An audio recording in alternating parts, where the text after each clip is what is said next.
Hello and thank you for joining us from wherever you are. We're coming to you live from our studios here in Kokomlemle on digital address GA0992539. Our leading stories this hour.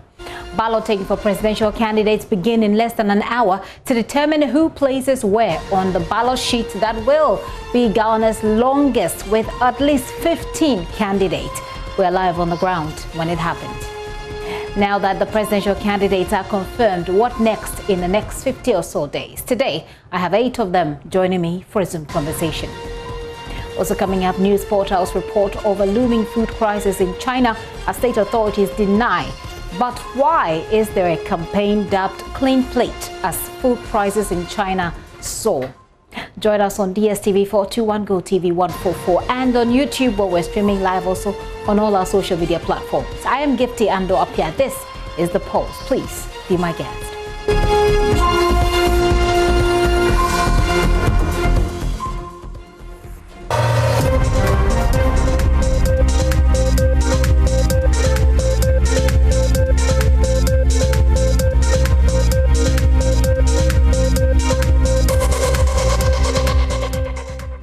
I'll take you through the details of those stories now. Some disqualified presidential aspirants have challenged the Electoral Commission's decision to kick them out of the upcoming contest. Independent aspirants Kofi Kranting and Mary Kofi Gan, as well as Akwesi Adai Odike of the United Progressive Party UPP, Kwesi Busumuru of the People's Action Party PAP, and the United Front Party UFP. UFP's Ejenim Boateng were all kicked out of the race for varied reasons, including forgery. The UFP's Ejenim Boateng says he is going to court to challenge the EC's decision. It wasn't a surprise to me because I knew such a thing can happen, because I picked the intel that I am a threat to the president. So the president is trying any means for me not to file, for me not to contest. No, those are serious allegations. I'm telling you, it's because of you don't even have the numbers. No. Your party is that is your opinion. Let me be on the ballot and you see who I will be, who I am. The real me will be on the ballot. When I contest, I will win a Kufuor hands down. I am telling you this because, you know, it's because of me that he let the EC raise the 50,000 to 100,000, that is 1 billion, and I was able to pay it. This morning I'm here and they are telling me about the people. They are my constituency executives. I have contacted them. They are denying what the EC is saying. So I'm taking the EC to court. You are taking the EC to court? Straight away. Today you will hear from me. I'm taking the Electoral Commission to court. First of all, the Electoral Commission itself, the document, the register that they are using is what? It's not authentic. It's not certified. It's a provisional register, isn't it? I encountered one problem at the Upper Dintra West when one of my executives' voter ID number is having the Upper Dintra East document. We went to the EC office and they told me that it's because of that the register is a provisional one. So they did that correction. So, but the EC clearly says that you were engaged in fraud. The 3 individuals who endorsed your forms deny that they have endorsed your candidate. I just spoke with them. So that is fraud. No. It's the EC that doesn't know what they are doing. You know, they just have something to do in mind. They are being manipulated by the office of the NPP to the presidency. So the 3 individuals indeed endorsed your candidate? Yes, they did. I just spoke with them. I dared the EC to bring them to the public. You're daring the EC to bring them to the public. I just spoke with them. They said, no, they haven't done anything like that. So they have denied. And these individuals are your members? Yes, they are my members. That's why I'm going to court. So you're going to court to seek redress or what? Oh, yeah, I'm going to court and, you know, I respect the supremacy of rule of law. I don't want to misbehave anything at all of that such. I'm going to the court. I respect the supremacy of rule of law. And I'm going to win this case. And I'll be on the ballot and win the presidency. Well, for his part, independent candidate Marik Kofi Gan questioned why the commission failed to call him back to address concerns that they had with his nomination forms as it had done with others. He spoke to my colleague, Kwesi Wilson again. qualified by the Electoral Commission in this presidential race. So the allegation is that you engage in fraud. Some supporters who endorse you had the same pattern with regards to their signatures, and that is fraud. What do you make of the EC's decision to kick you out of this year's elections, sir? First of all, we are here at the EC to understand what they mean by same pattern. Because, you know, that's a very general statement. So we've been here since 8 o'clock to try and gain some understanding of what the EC means by this sort of things. None has yet been provided. We've been asked to come back at 2 p.m. So that is the journey we are on now. So but you didn't having meet any of the officials, any of the EC officials? I met some of the EC officials. That's what I'm saying to you, that we've been asked to come back at 2 p.m. For something a bit more substantive. They haven't been able to provide anything substantive. But what I want to say, however, is that we are quite surprised. Now you know, according to the EC, independent candidate Marek Gan presented fake signatures on his forms. Kwesi Busumaru of the Popular Action Party had fake signatures and also no supporters for some districts in Greater Accra region. Nana Janim Boateng of the UFP, 3 people denied endorsing his candidature, and Akwesi Adai Odike of the UPP faked signatures of people to complete his form. Kofi Granting has also been disqualified, according to the EC.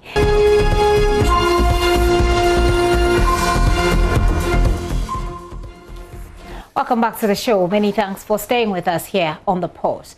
Now, elections are an essential part of the democratic process and organization. It means to manage political competition. But when political process fails in this regard, elections can spark violence, resulting in the worst case scenario. I have here in the studio a representative from the Small Arms Commission who will talk us through a project that they have launched. And this project essentially is christened Ballots Without Bullets. It's supposed to help us deal with the election violence, looking at the current killings and robberies and violence as we inch closer to the December polls. The representative here today is Leonard Tete. Leonard, you're welcome to the show.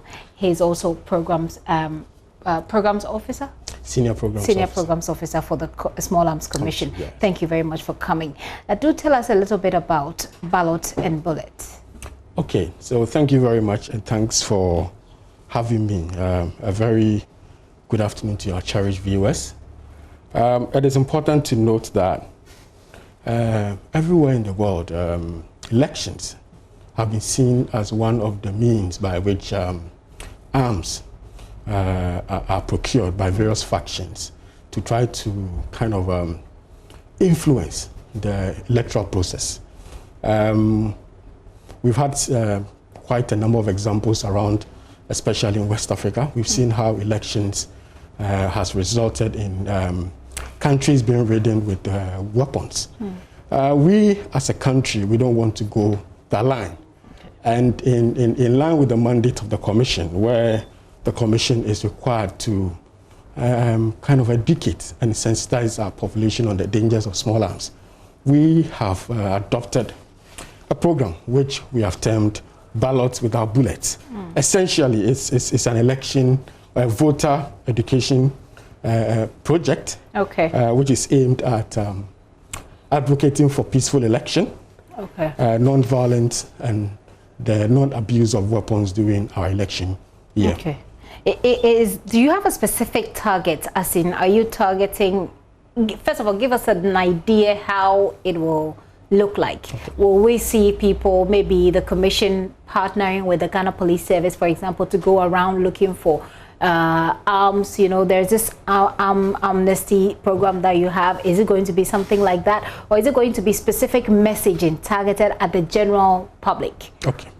So this is basically an education and advocacy program.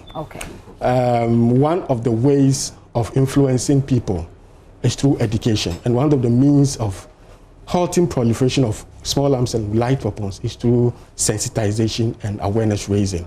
If the population is aware, or the citizens are aware of the dangers that is associated with abuse of small arms and light weapons, usually we have them complying, and it's helping in the security situation. So this project particularly is targeting at our political class, the various youth groups, the various vigilante groups, if there is, various interested groups. We are going to appeal to them to not allow guns to take part in these elections. Okay. We shouldn't allow weapons to be part of our electoral process. Anywhere in the world, election disputes has never been able to be solved with guns. It's jaw, it's talking.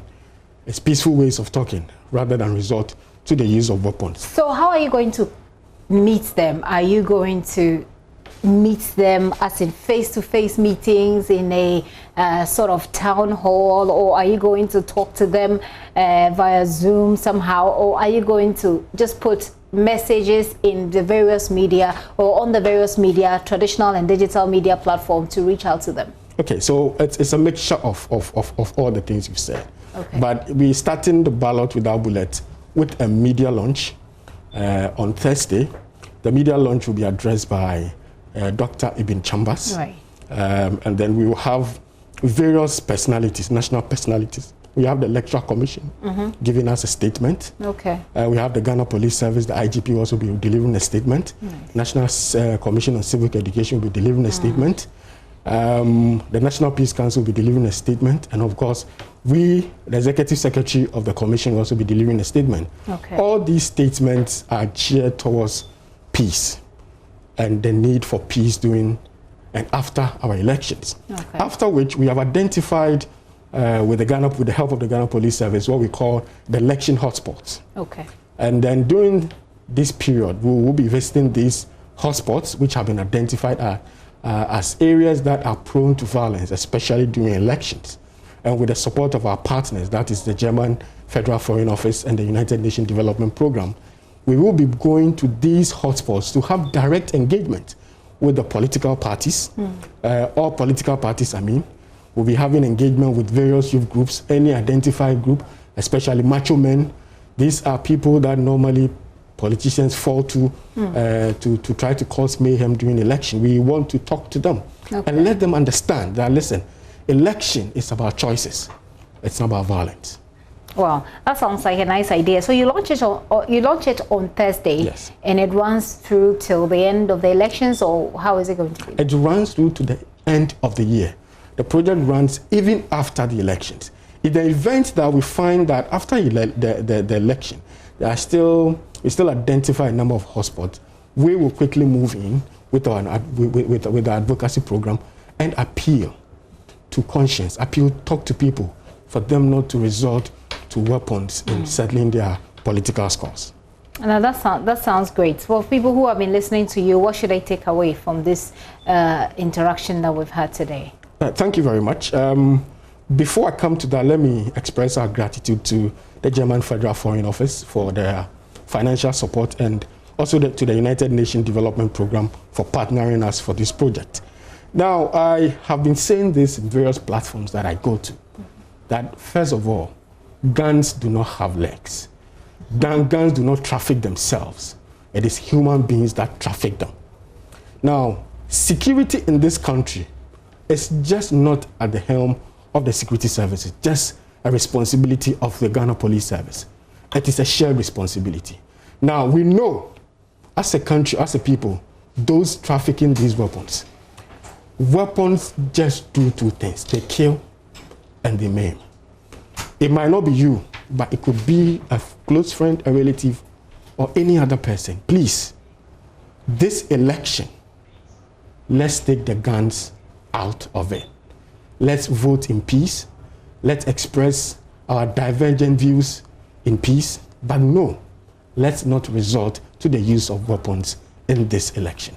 Thank you very much. And thank you so much. I think last week I had an engagement with your boss, and we had some details that he needed to clear up. So hopefully in the course of the week, whilst you launch this program, we'll also get the details on that particular one. I understand that you're not equipped with those details at the moment, but just a reminder to the commission that we'll be looking forward to clearing up those details and sharing it with our viewers. Thank you very much for coming. Thank you for having me. Leonard Tete is the project coordinator for Ballot Without Bullets. it's a project being run by the Small Arms Commission with support from GIZ and is it UNDP? Yes. UNDP and GIZ, and the aim essentially is to target people who are key stakeholders when it comes to securing our security. Well, that's a play on words a bit, but essentially about making all of us secured, even as we go towards the polls on 7th of December.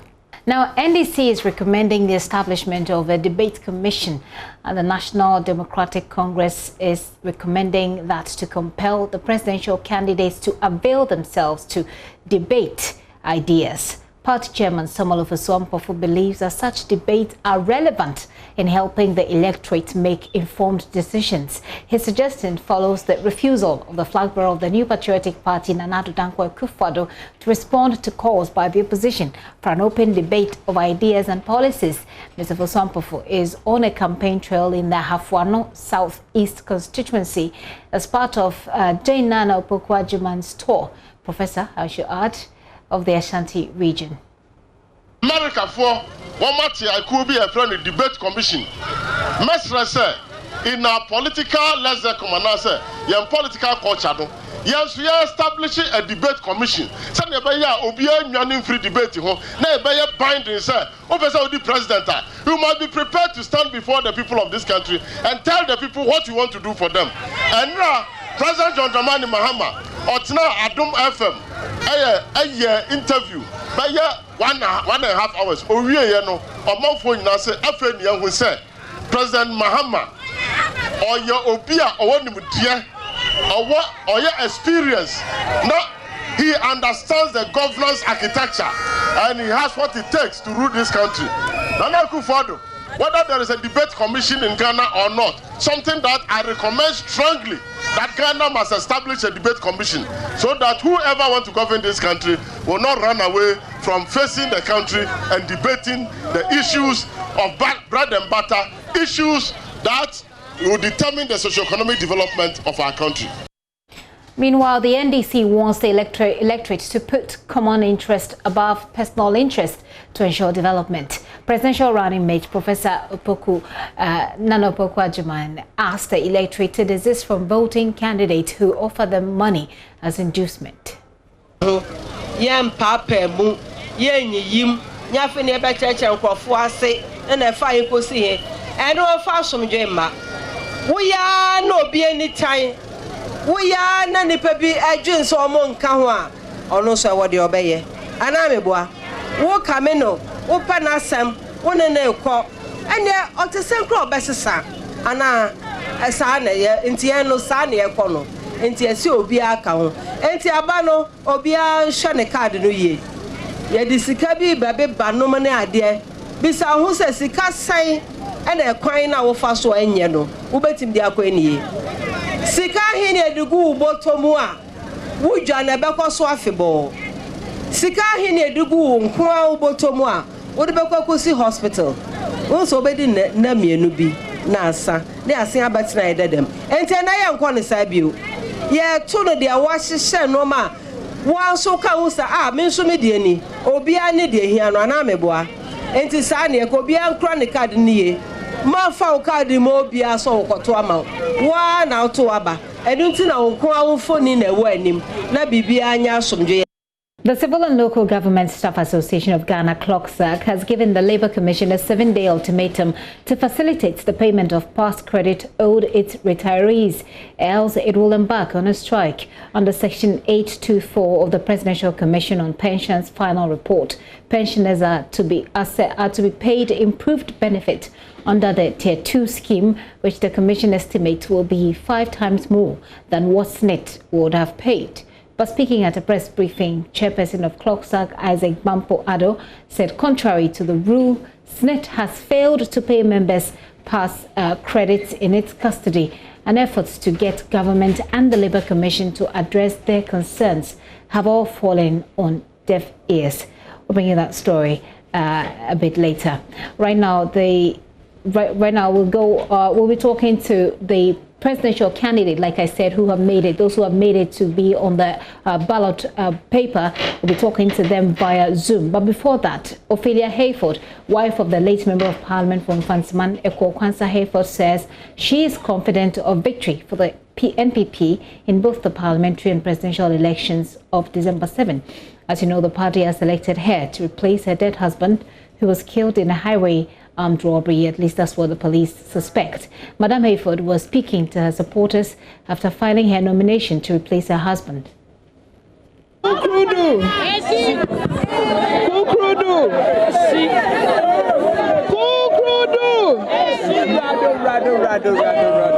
Mozikan Medayan or Mampenyin Nana Adodan Kwa Ase National, regional, and our constituency in Penyinfo. Our Reshemwa, when yaw mumu, the member Jinamukun Eko Kwansa Hayford na name. Who Keka, Mompai born in Mamu Yenti, Wama men who dare. According to my pa, oh yeah, no, ya bet you do. And I'm a man, we one mini swan, my papa. Men who dare, Moaku could do for time, met you. And Mamma can you there, what my young crew, yeah, in Kabum, young in Fansaman who ban, Nabi Biara, a call Kwansa Hayford, oh yeah, no, ya bet you do. Now could him send us so bad, but the battle is still the Lord's.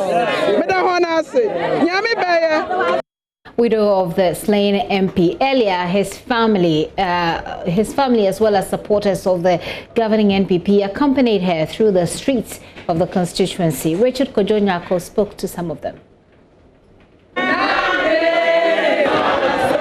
So it's a big day for the constituents here at Fansiman. I don't know whether to say that they are sad or they are delighted, but so the widow of the slain MP from Fansiman, Ophelia Hayford, is on her way to file her nomination. In fact, we've walked for over 3 kilometers now. They are singing songs, and occasionally tears stream down. It's really a momentous occasion in the life of this woman who is coming to replace the husband. On the street of Sopon and Fansiman in general, you could see the billboards and the posters of her husband. I don't know what is going on in her mind right now, but it might be a difficult situation she finds herself. So here they are singing songs. So outside here, scores gather at the frontage of the EC office, all of them waiting for Madam Ophelia Hayford to file her nomination. In fact, they are still chanting songs, they are singing songs that will energize them, songs that will embolden them, songs that will charge the new patriotic party to go on to win these seats. According to them, they need to win this seat at all costs in memory of the late MP for this area. In fact, they are all in morning cloth, black and red. And then others are also wearing MPP paraphernalia on top. So it's really a difficult moment here. We do not know whether to laugh or to cry, but that is what it is now. Yes, this Fansiman seat, I can say that it's a very hot seat. And also, it was our first time to have a candidate who is a female. And at the same time, what had happened, it has touched a lot of people. So with this, I hope people of Fansiman will consider it and then vote for her massively to continue his her husband's good works. So I've seen. Politicking here is a very difficult job. I mean, looking at the situation she finds herself, the husband is yet to be buried and all of that. You think that strength is there for her to push ahead to retain this? Really, that strength is still there. I mean, bag the wife to retain the seat for us. No two ways about that. We will get even more than, even if Ekwa was around. This lady will get more votes than the demise husband. I'm telling you, because we are expecting sympathy vote and others. See, the way the situation is very bad. As I'm talking to you, I'm crying within me. But I know God Almighty will protect us and then give us a massive vote for each and every one to know that what they did was wrong. She was a stalwart in the scheme of affairs back home, and when it comes to consideration stages, she had a very pivotal role to play to the actualization of some of the visions and aspirations of the late Honorable Member of Parliament. So when you couple his commitment to her late husband's objectives, targets and goals with her professional background, rising through the ranks to Assistant Commissioner of Police, we are now going to see the real Ophelia, because in the service you can't do almost everything that you want. But now that the net has been broadened, we're just praying for strength and divine direction from God. But in her human capacity, I have lived under the same roof with her as a PA to the Honorable Member of Parliament for a minimum of 2.5 years. Now, Dean of Academic Affairs at the Ghana Armed Forces Command and Staff College, Dr. Vladimir Danso, has warned politicians against comments which can incite their supporters to pick up arms if results of the elections don't go their way. Former President John Mahama has on a number of occasions cast doubt on the neutrality of the current EC chairperson, Jean Mensah. And in his latest comment, he said he did not have confidence in the EC boss. It's about consensus, that we build a consensus and we move together. And that's why the IPAC is such a very important body. Today, the IPAC is like an enemy to the EC. The EC doesn't want the IPAC. They've gone to resurrect plenty dead parties and brought them to IPAC so that they can create a majority there and bulldoze their way through. Fine, bulldoze your way through. Don't build consensus. On the day if the thing backfires, it's going to backfire on you. And this is the first time I'm seeing huge numbers of names missing after we've done the registration. You can have somebody's name is missing here and there. Well, how can you have a situation where the first day you go, 21,000 names are missing?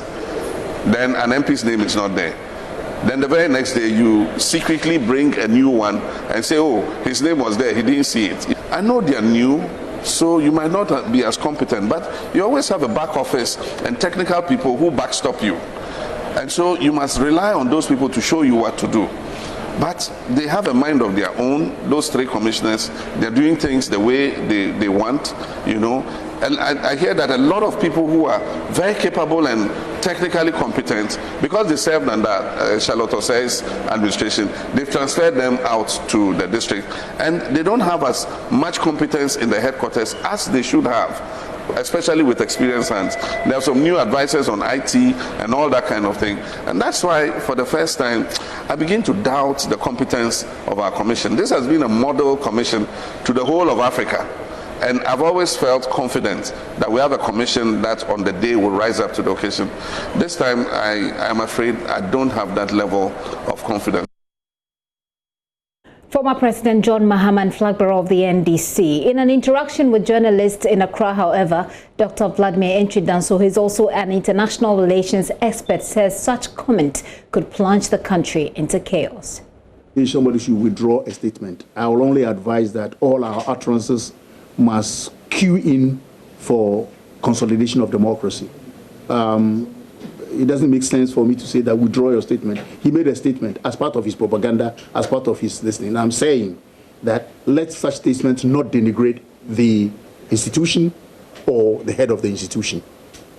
And as I've said, I strongly believe in me that President Mahama, ex-President Mahama, is making one of those things, propaganda and what do you call it, campaign. After all, our democracy is one of making sure that you get one person more, and everywhere. But to be honest, maybe my last comment is this, that let us watch out. From where I sit and the little research we've been doing, democracy is hiccuping very badly throughout the world. And we must guard our democracy very, jealously. I hope you can headline this. It's hiccuping. Even in America, Trump appoints a postmaster general whom it was seen clearly he wanted to use that position to make problems for the opposition. They raised it. They didn't go and beat the postmaster general. They raised it. They said the institution of the postmaster general is very important in our elections. We use it in posting things. So if the postmaster general, the new rules you are bringing is unconstitutional. They raised it and the man reversed the whole thing. That's the example I'm giving. But you could see that democracy everywhere is hiccuping very badly. In Ghana, for heaven's sake, let us protect our democracy by having confidence in our institutions. Do you know what? I don't have confidence in political parties. I always want to have confidence in our institutions.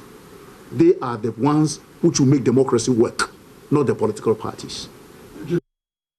Dr. Vladimir Enchi Danso, now chairperson of the commission, Madam Jean Mensah, has meanwhile dismissed allegations of that the EC is planning to rig the elections for any political party.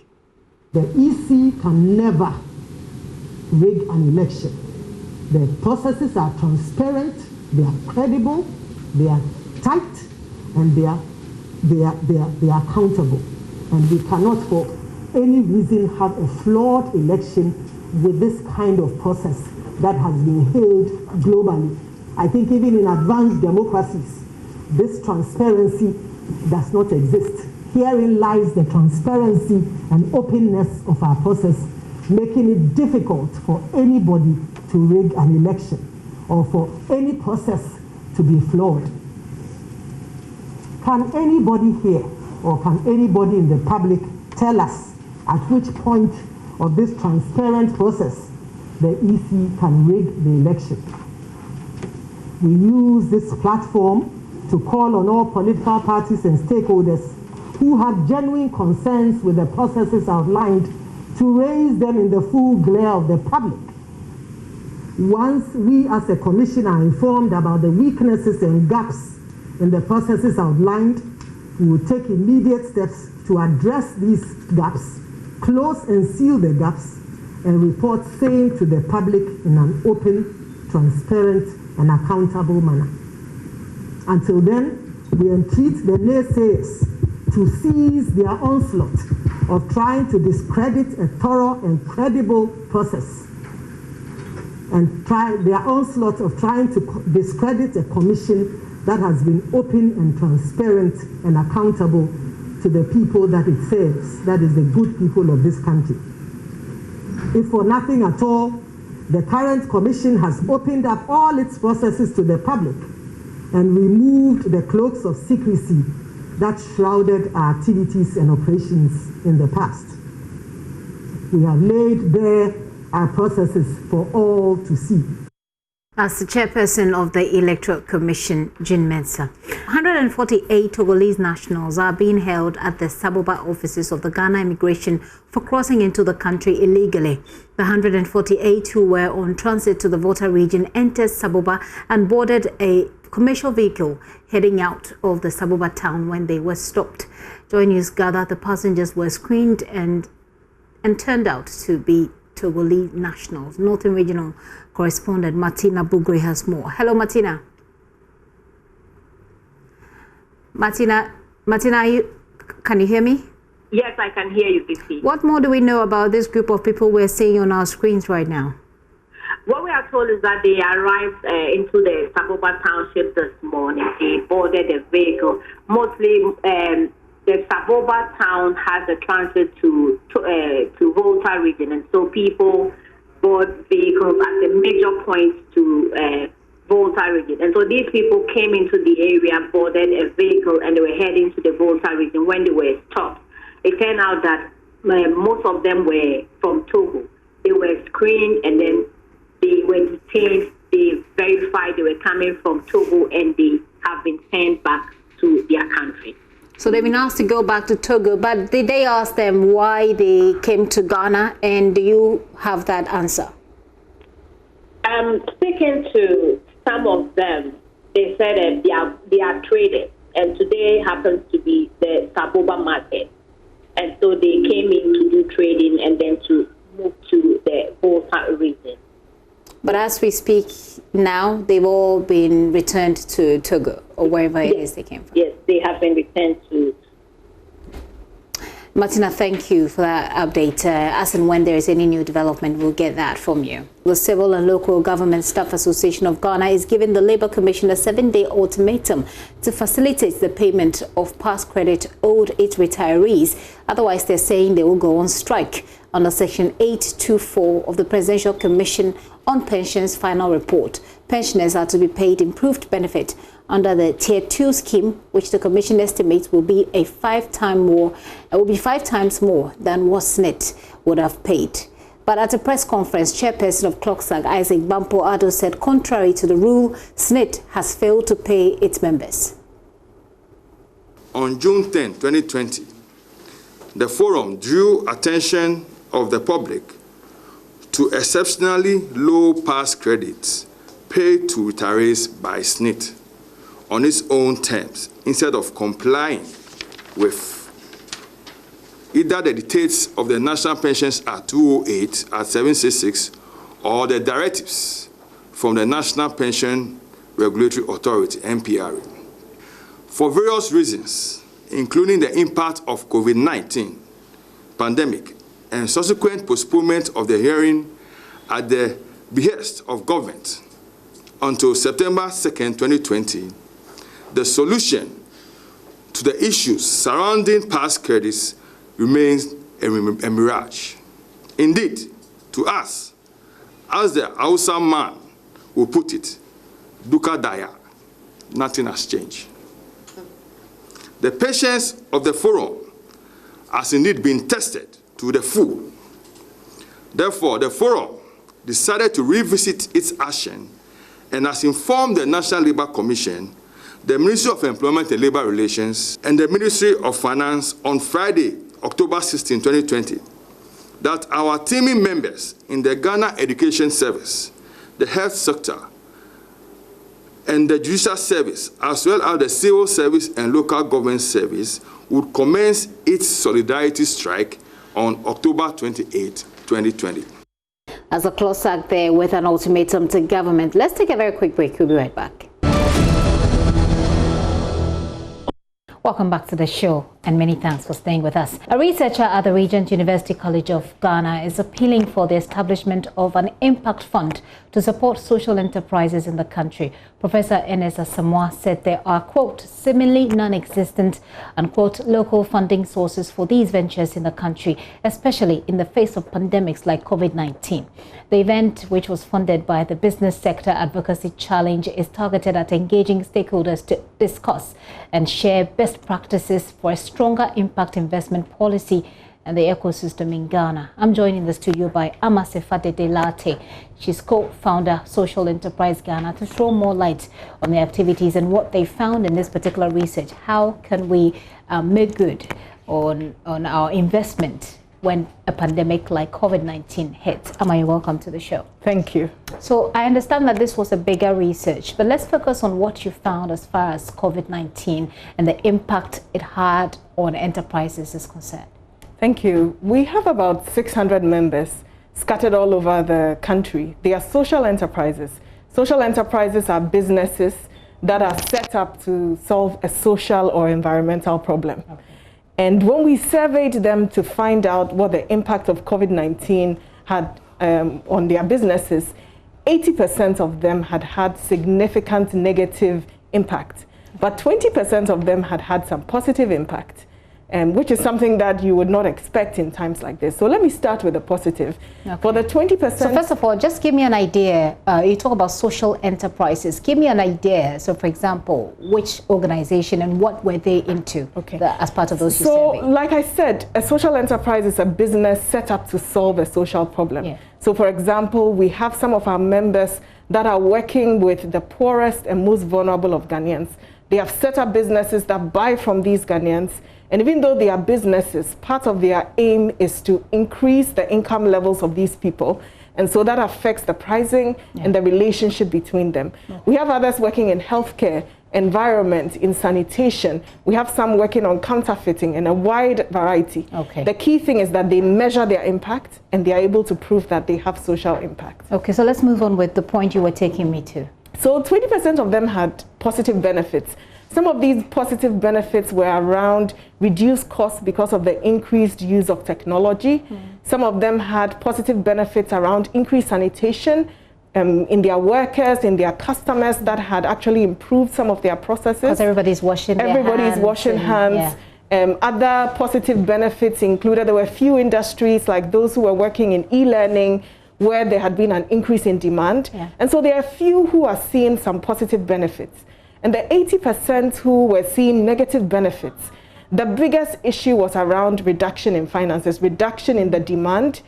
Some of them had issues with their funders because maybe they had credit from their suppliers that had been cut off. Yeah. And so multiple shocks to their business. Yeah. Speaking of multiple shocks to their business, is there a way to quantify the impact? Is that something that the research looked at? So if you look at 90% of the businesses having a reduction in their impact, the social enterprise sector, we have about 29,000 social enterprises across Ghana. Yeah.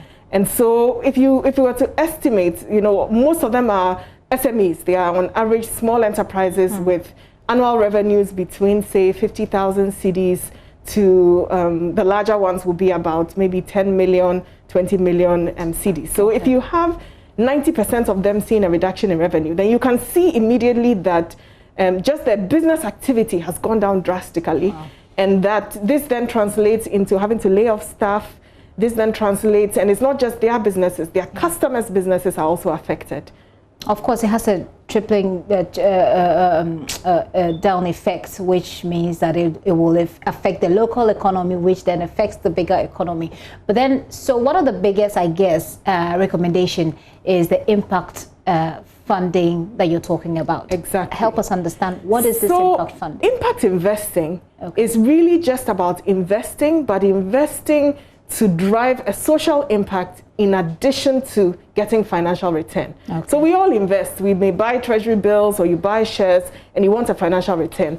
But we're asking that people should also ask for an environmental return. And the reason we think this is important for Ghana is that globally, it's a 715 billion market. And it's the only slice of the investing market that is growing despite COVID-19, growing at an annual rate of 17%.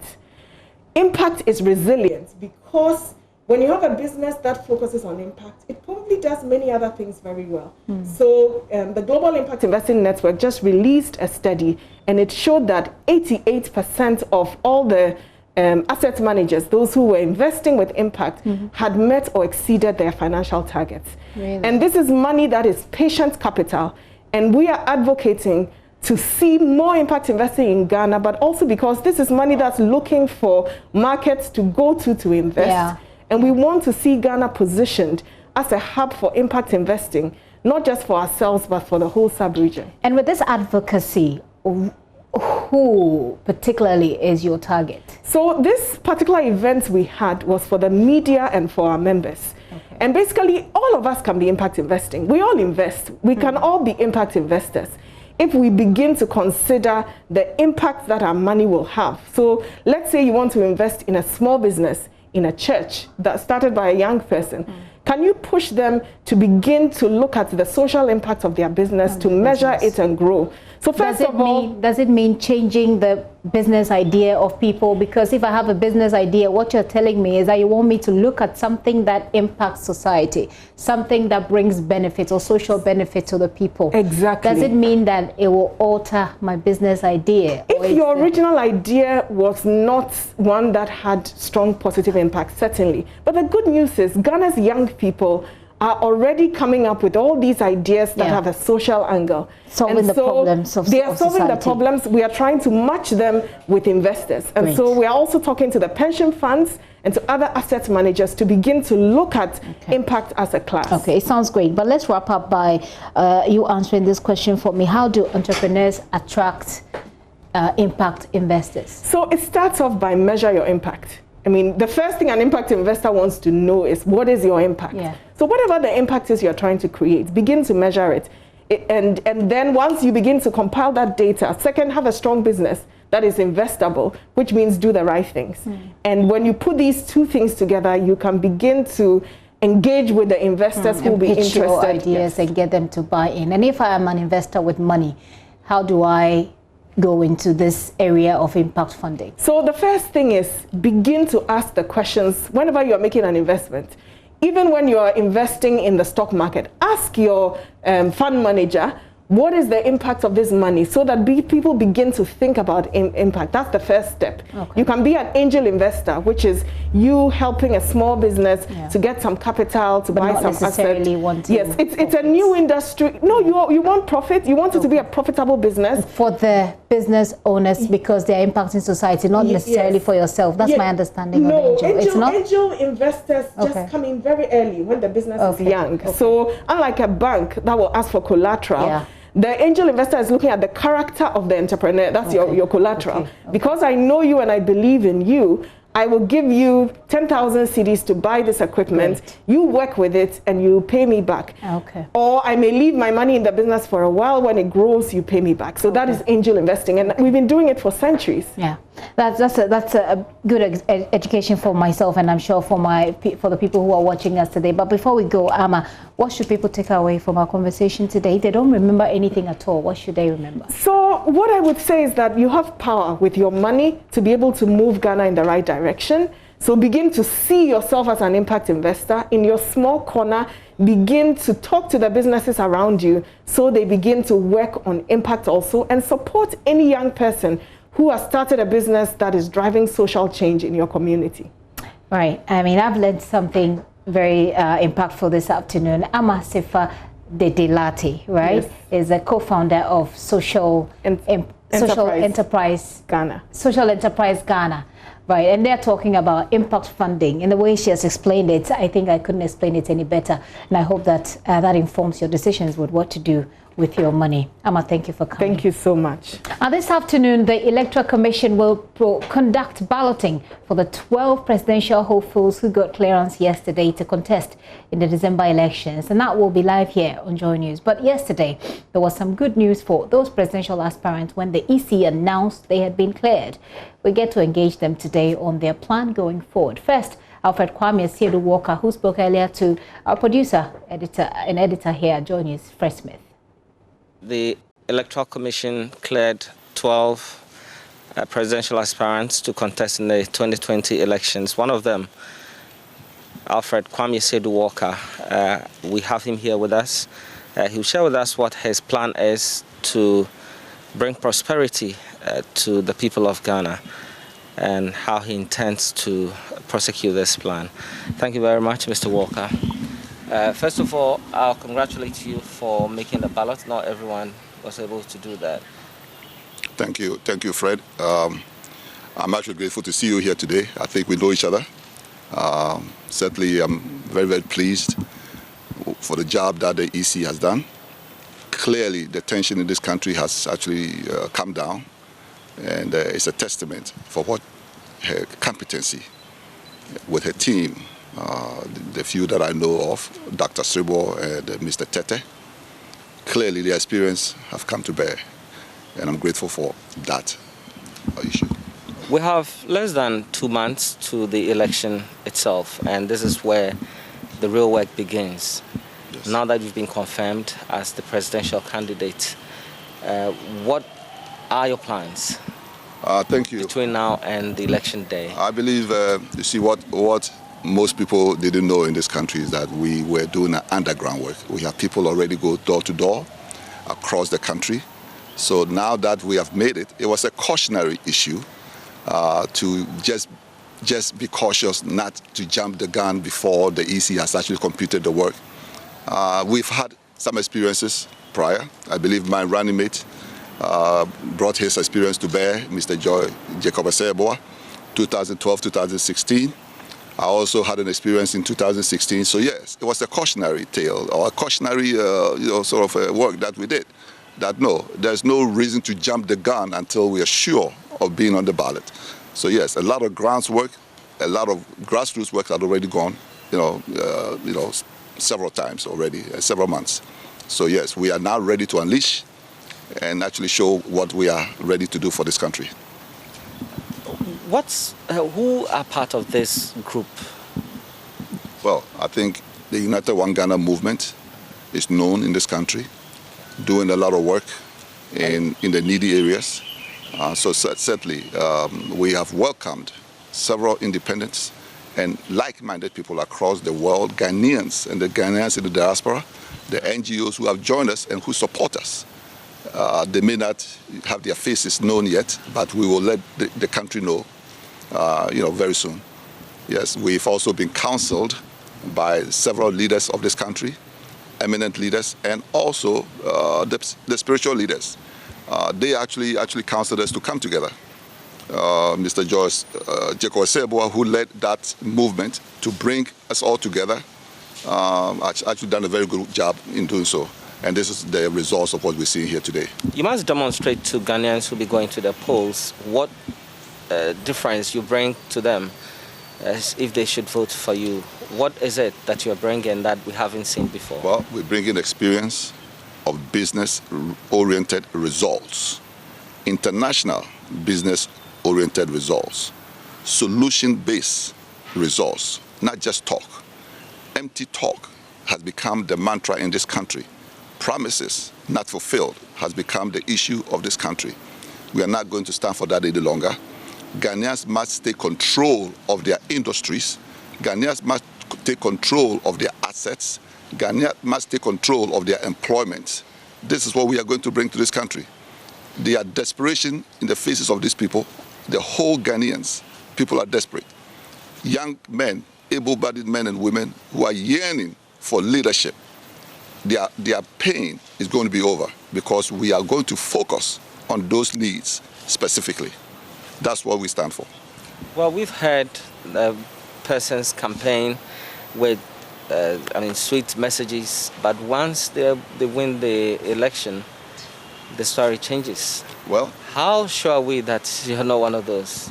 You see, this is the story of the propaganda that those party politics, because it's their self-interest. Winner takes all, self-interest. Once they win, it becomes party loyalty to contracts, party loyalty to jobs.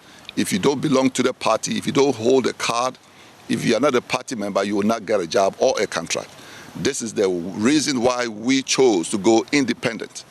Independent for the fact that we are welcoming all Ghanaians qualified by merit who have Ghana at heart to actually help lead this country.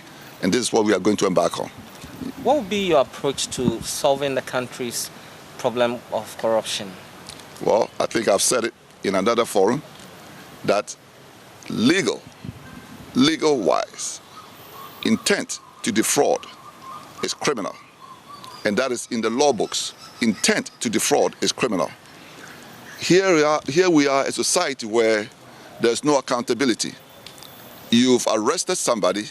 Clearly, you had evidence of the reason why you arrested him. Why should we wait and drag it in courts? And it's a ploy to delay, and hope it goes away. Therefore, nobody gets prosecuted. Nobody gets punished. It also leads into the party politics, where party loyalists, because they've wronged, are never prosecuted. No, we are going to change that narrative. It must be, really for Ghanaians, for all of us who have Ghana at heart, to tackle this corruption issue head on. And this is what we are going to do. No party loyalists in the independent candidate movement. So therefore, once you're wrong, guess what? We are not going to listen. Jamanica is not going to happen in our government. You also have a vision of executing what you call regionalization. What exactly is involved with that? Regionalization means, for example, today we have 16 regions. What if we have one cabinet minister at the presidency focused on that region alone and focus on that development? One minister responsible for regional development? One minister for each region, not regional development, not for the whole. One minister for each region. Don't we have that already? Do they? What are they doing specifically? I don't believe they do. It's about MPs who are supposed to represent their communities. They sit in parliament, and really we don't see the results. We are going to go into details of our policy of regions, where the regions are going to stand on their own strength, their own management structure, oversight by the cabinet, the presidency, to make sure the resources. Mr. Walker speaking to Fresh Smith there. Well, balloting has been a highly anticipated event in the past, and it has enriched slogans in political party campaigning such as Asieho, Estroho, and John 3:16, etc. Kwesi Parker Wilson is joining me from the Electoral Commission headquarters, which is supposed to start the balloting. But we'll be crossing over to Kwesi Parker Wilson shortly, who is standing by for us, so we'll bring you up to speed. So we have 12 people on the ballot sheet. Where will who be? And how will they manufacture sloganeering or campaigning slogans around where they find themselves on the sheet? Kwesi Parker Wilson will be joining us. We'll tell you more when he does. Well, we do have Parker right now. Hello, Parker. Parker? Bring us up to speed on what's happening at the EC headquarters. Right. So, Gifty, the parties are all set. The chairperson of the Electoral Commission, Madam Jim Mensah, we are told, will arrive at the conference room in just about 10 minutes. Now, I can say that the NPP is heavily represented by the campaign chairman for this year's election, that is Peter McMenu, and the party's general secretary, John Boedu, including the director of election, Evans Nimako, are represented this evening. And from the camp of the NDC, we have the deputy general secretary, Osikono, a member of the Council of Elders, and of course he wanted to contest as chairman of the party, Haji Huduyaya, and also Daniel Mensah. He is the NDC's rep on the EC's committee. So these are the three individuals representing the NDC here. Now, I see Madame Ikiadonkwe also present, and the General Secretary of the NDP, Alhaji Frimpong, also present. I've seen the rep, the national organizer of the APC here, and also Mr. Alfred Kwame Walker is also present. So these are the individuals who are here today to come and ballot for their placement on the ballot paper going forward into this year's election. So with the Electoral Commission, we are told that if the parties are not available, what it means is that they will reserve the positions that have been that have not been selected and then place them there. So that's the information we are picking from the Electoral Commission. Parker, do you have an idea how this is going to be done? Give us a mental picture. Will they be picking up, little sheets of paper with the numbers? How is it going to be? Okay, so what I see now is that there is a table that they are decorating with a Ghana flag in front, in the middle of the conference room.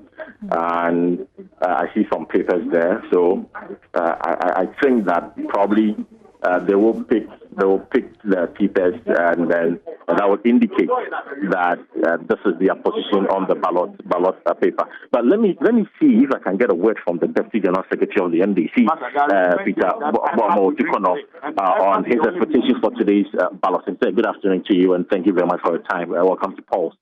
What are your expectations there? Well, there are no expectations. We are just here to ballot, to know our position on the ballot paper.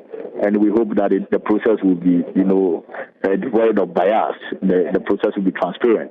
And that is what we are demanding. And you are alleging that the ballot will be transparent? Yes. And handpick your number. We know the ethics and principles of doing such, exercises. It should be transparent. It should be non-biased. Already, I'm sure you have heard us raising some concerns that we don't want them to fold some papers and come and say we should pick from them. every single number, every single ballot must be produced in front of us. It is for this very good reason why even when they are printing ballot papers, they ask us to come and observe at the printing house. So you can't come here and do some ballot and come and say we should come and pick. So you do everything under the cover of darkness in your office and come and present it to us. It will not work. So those are the demands that we are making, and I think that is that information from the EC that's going to happen. I think that it is commonplace. At least we have seen some box with some folded wrap balls. Whether they are chocolate balls, we don't know. But we have made the point that it cannot be the ballot that we are supposed to pick. They should do everything in front of us. We can transparently see this is 1 to 12. This is A to this number. Then we will do the picking in that order. Anything short of that would have flawed the entire process of balloting. And for you, would the number on the ballot paper mean anything to the NDC? I recall last election, you picked is it the fifth position or the third position? The third position, yes. So this time around, are you hoping to select the third position or perhaps the number that would, add to your electoral fortune? We are hoping to win the 2020 elections and swear in a new government on 7th of January. That's all. So would the position mean anything to the party? That is the ultimate.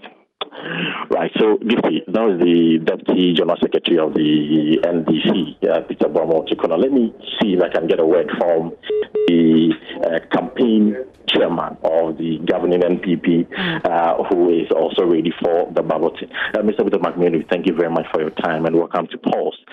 Sir, what are your expectations for this balloting process? Well, it's meant to give a position on the ballot paper for prospective candidates and their parties. Well, as far as we are concerned, we have a candidate who is well known, well marketed. We have a party which is well known, the Osmo logo and the symbol is well known. So we come in to take part in this exercise. It's been routine. We've done it over the years. Whatever position the good Lord will give us, we will accept it in good faith. Does it mean anything for the party's chances going forward into the election? Well, like I said, our brand is solid. Enough. The logo and the candidate is well known across board, both locally, everywhere in the country. All voters know. They know the candidate of Nana Addo Dankwa Akufo-Addo, and they know the logo of Osono, which represents the New Patriotic Party. So wherever the good Lord will put us, we accept it in good faith. That's fine. But Chairman, your counterpart, the NDC, raising concerns about the process. They want all the papers to be right in front of them. They want to know how the process is going to be right in front of all the political parties. They say they don't want any written numbers for them to use. But we have been coming here with them for how many times, how many years? So why is a system, a process which has not been started? I know the EC will come and give us how the process is going to be. So why do they always want to find fault? Why? You have come. EC is yet to address us. Let's wait for the address, and then if you have any questions that needs to be responded to, sure, they will do it. Or are you rushing to condemn a system which has not been addressed? All right. Gifty, so that was the campaign chairman of the governing NPP, Peter McMahon. We also have independent presidential candidate and Mr. Alfred Walker. Let me get Kwame Asiadu Walker. Let me get a quick response from him, sir. First of all, congratulations. I mean, good to see you. Indeed, yes. I'm delighted to see you today, actually. Right, sure. Now, for you yesterday, the EC announced your qualification. First of all, let me get a brief reaction from you. What do you make of it? Listen, I was delighted because actually, with my running mate, Jacob, who is well experienced in this whole process, it made our challenges very easy, actually. And that really sort of made it very easy for all of us. Okay, so you're coming to ballot. What are your expectations? Oh, ballot is ballot. The joy of winning is always good. What the agony of defeat and the joy with it. So yes, no, we are here for the best. Actually, yes. Any position you hold? No, not necessarily. I mean, we know what we are about. Our policies are different, and when it's all said and done, the citizens of Ghana will certainly like our policies even better. So, okay, thank you. Thank you very much. So, Gifty. Right. So these are the individuals we've spoken to: the Deputy General Secretary of the NDC, the campaign chairman of the NPP, and also independent candidate Mr. Alfred Kwame Walker. Parker, that's a very good work you've done there. So we have an understanding, the position or the posture of the NDC going into this balloting. We know also, we have an idea also the posture of the NPP going into this balloting, and of course the independent candidate you've just spoken to. I take it that as of now, it's about 18 or so minutes past 4. The program has not started, but I take it that as of now, these are the 3 people you have located at the location.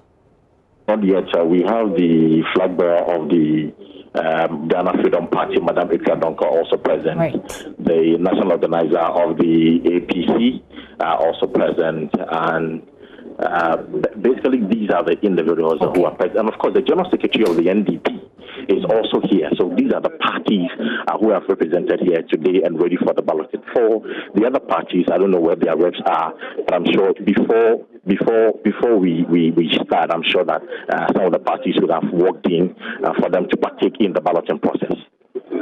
Very much. We'll be coming back to you when the program, when the balloting begins. Kwesi Parker Wilson there is our correspondent. He's at the Electoral Commission headquarters. We're waiting for the balloting to begin. Who will be where on the sheet on 7th December when you go out there to vote?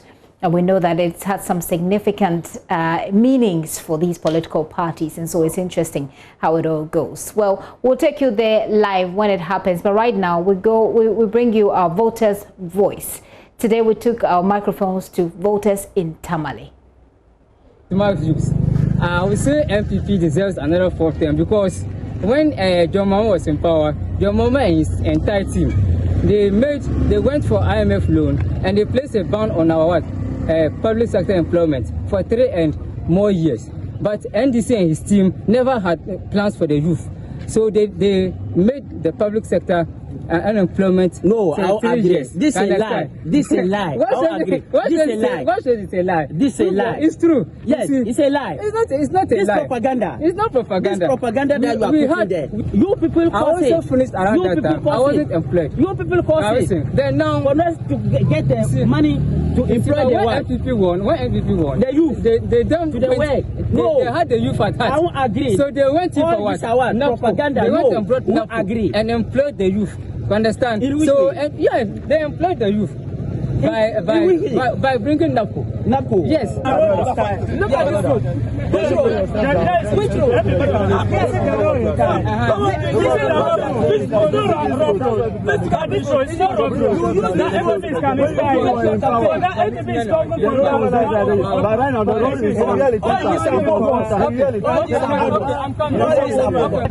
You say you are going to provide them cars, which is a what? A lie.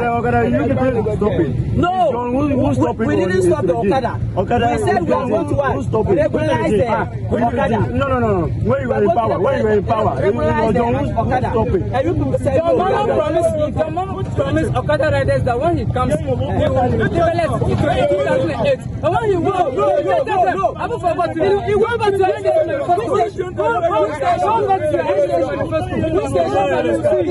I have the manifesto. I can't remember the page. This guy you just concentrate on our people. He will legalize. Just concentrate on our people. Just be Chairman himself. Pick all the motorbikes away. I don't have any evidence. Yes, we have pictures. Those are photoshops. They are all photoshops. It's not photoshops. You don't have any evidence. When they raised that issue, your chairman didn't say anything. We were all here when MPP said that when they win, they'll bring free snares. You people say free snares can never be done. Until 20 years. We are not 20 years.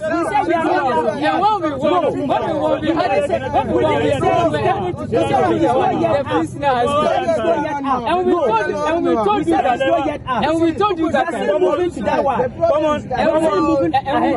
government is step by step. We told the government is step by step. Do the VHSs. Yes, I think my brother doesn't understand. We have been telling you that the Prisoner High School, we are using the oil fund to support the Prisoner High School. You understand? No. That is where we are having the fund for. And we are building schools. Others behind. We are building schools. And we also told you that Prisoner High School is a process. It's a process.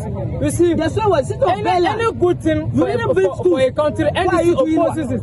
Anything that is good for the country, the students are sitting on the floor. We are telling you that we accept that there are challenges. We accept that there are challenges in the country. Or we accept that the Prisoner schools have got a lot of challenges. But you have to start. It's a gradual process. Now it is happening. Now it is happening. Now it is happening. Community schools.